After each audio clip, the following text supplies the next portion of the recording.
ST कर्मचाऱ्यांचा आज संपाचा दुसरा दिवस आहे आणि संपाच्या दुसऱ्या दिवशी या आंदोलनाची तीव्रता आणखीन दिसून आली आणि यामुळे सांगली बस स्थानकावर जर चित्र पाहिलं तर सकाळपासून अपवादात्मक स्थितीत काही बसेस या धावलेल्या आहेत, बस स्थानकामधून बाहेर पडल्या आहेत. अन्यथा जिल्ह्यातील जी काही वाहतूक आहे प्रत्येक तालुक्यामध्ये जाणारी ती वाहतूक सर्रास बंद आहे.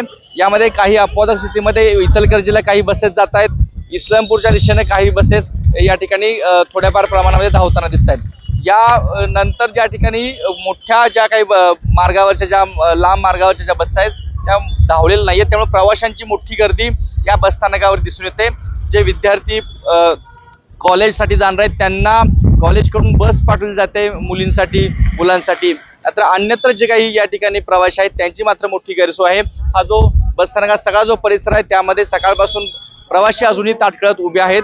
त्यांना एसटी प्रशासनाकडून ठोस असं सांगितलं जात नाही की नेमकी आज बसेस सुटणार आहेत का, कारण ज्या पद्धतीनं आज दिवसभर आंदोलन सुरू राहील अशी देखील शक्यता आहे. त्यामुळे सांगली बस स्थानकामध्ये या एसटी कर्मचाऱ्यांच्या आंदोलनाच्या दुसऱ्या दिवशी मात्र मोठा फटका हा प्रवाशांना सहन करावा लागतोय.